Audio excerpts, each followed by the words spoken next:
What's up guys, Riley here from RP Productions, and today I'm here with this 2014 M235i BMW.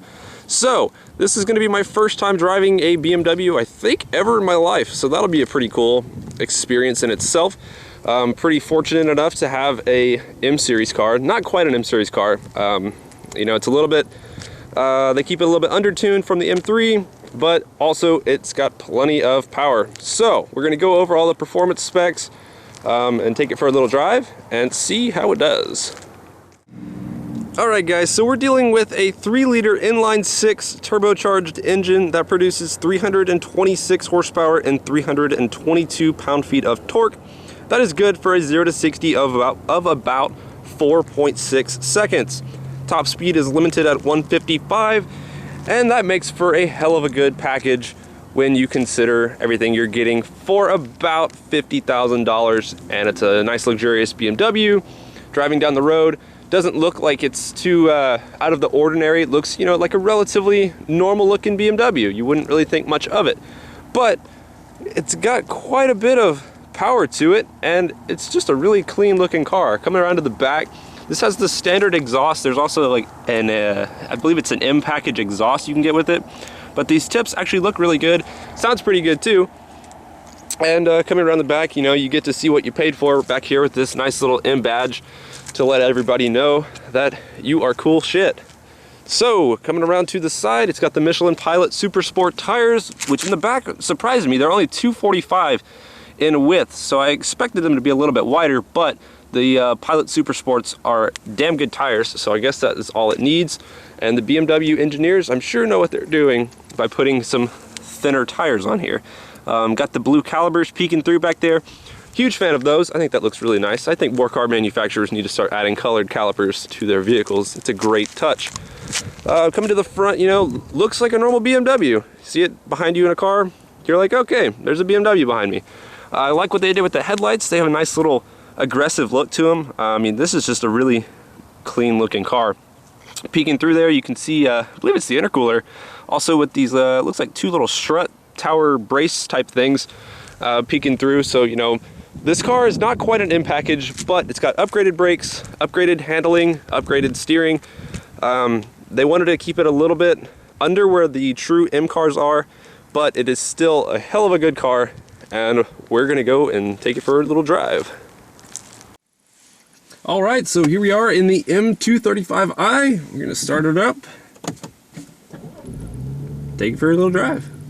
All right, so to put it in drive, put your foot on the brake, press this little knob, pull it back, and away we go. So, first thing I notice about the BMW M235i is that the steering wheel is probably the nicest steering wheel I've ever felt. This is actually really nice. It's very smooth, it has nice grips at, I guess this is 9 and 3, kind of between 9 and 3 and 10 and 2.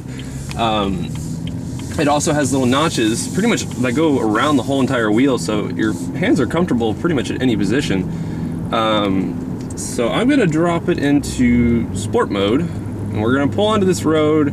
Might as well start off the whole entire review with seeing how much power this thing has. There is a Sport Plus mode that disables traction control and all that fun stuff, but we're not going to be doing that today. We'll keep it civilized. So here we go.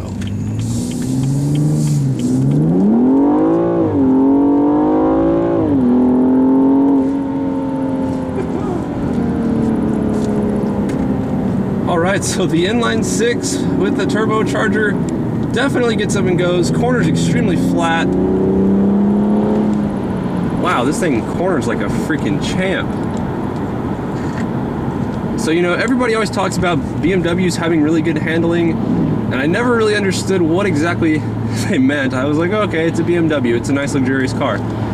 But this car handles phenomenally, and it's taking corners that I'm going fairly fast on, and it's taking it like no problem. So we're gonna take this little corner here.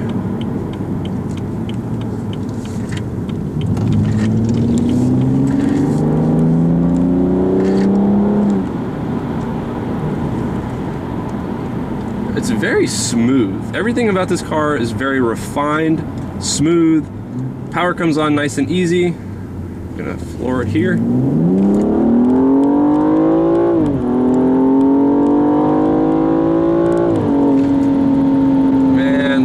10,000 RPM, redline just screams. Now this exhaust is the base standard exhaust, but it sounds really nice.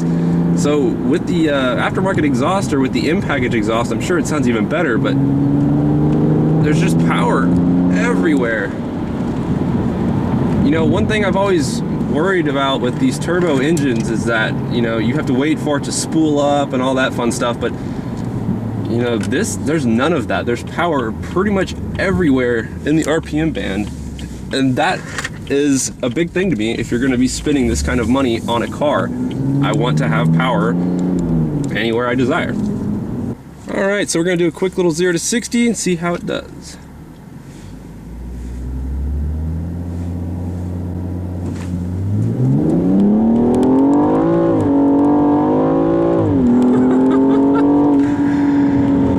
It likes to get nice and squirrely on you.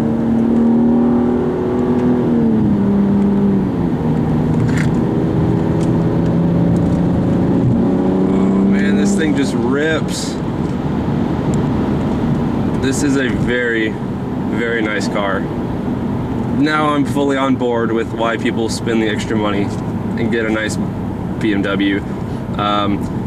You know, like I said, this is my first BMW I've actually ever driven. I'm pretty lucky to be starting off with something that has an M in it, because I do believe that probably makes a huge difference compared to if you're just buying, you know, a normal 5 Series BMW. Or 3 Series, whatever. You know, I don't really think that the interior is the nicest I've ever seen. I believe that there's cars you can get for much cheaper that have nicer layouts. The gauges on this car look like they're from about a 2007 M3 or so. The font just looks kind of bland. It's like, here you go, here's some gauges. There's not really much digital aspects to them.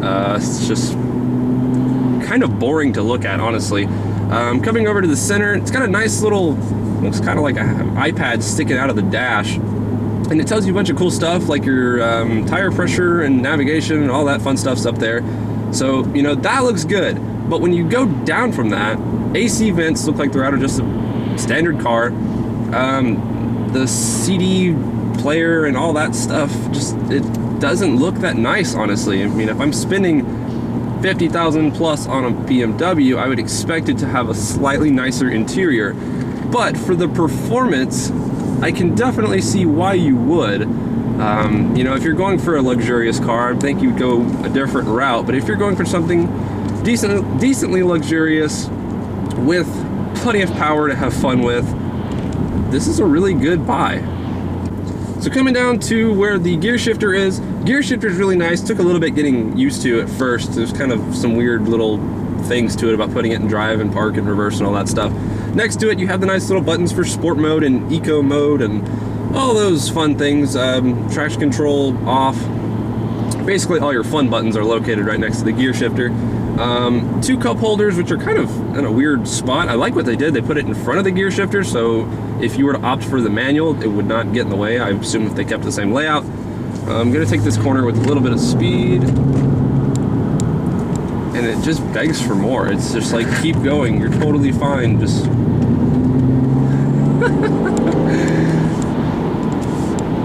This thing corners like a champ. This would be a very fun car to just take to the track. Even though it's not meant for that, I believe that it would be a lot of fun. Alright, so let's see about this power one last time.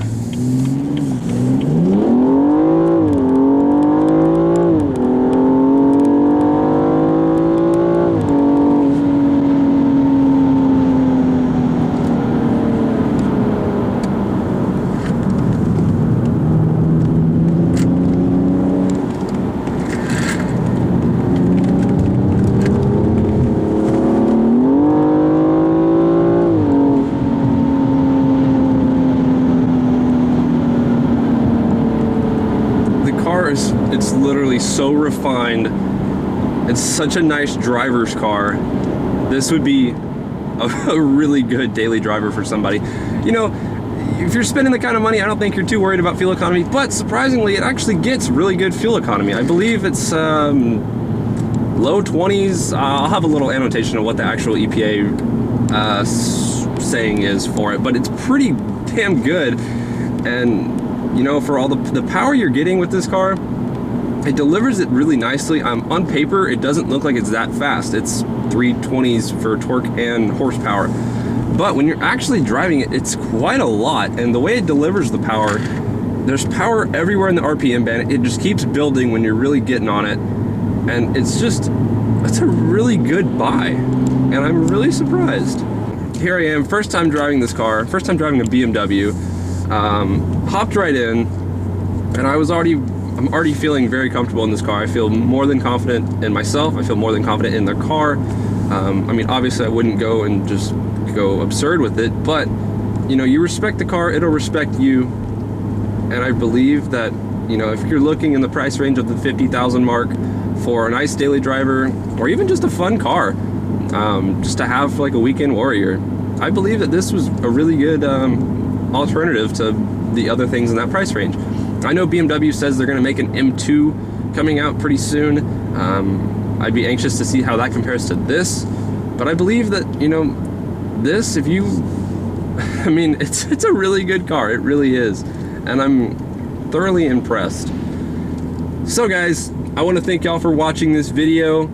Hopefully this gave you guys some insight if anybody was kind of in the dark about BMWs like I was. This totally brought new life and everything to my eyes. I'm very impressed with this car. Honestly, the only other really nice car I've driven to this point is a Porsche Panamera, and you know, the Panamera's starting price is way more than this, and I would rank this above the Panamera. Granted, that's a four-door car, so it's kind of like comparing apples to oranges, but still, when you're comparing Porsche, BMW, and all those brands, you know, you kind of throw them into the same general category. And I would definitely buy one of these over a Panamera any day. So guys, thanks for watching, and I'll see you on the next one. Take it easy. Like, I'm thoroughly impressed. It's a fun car.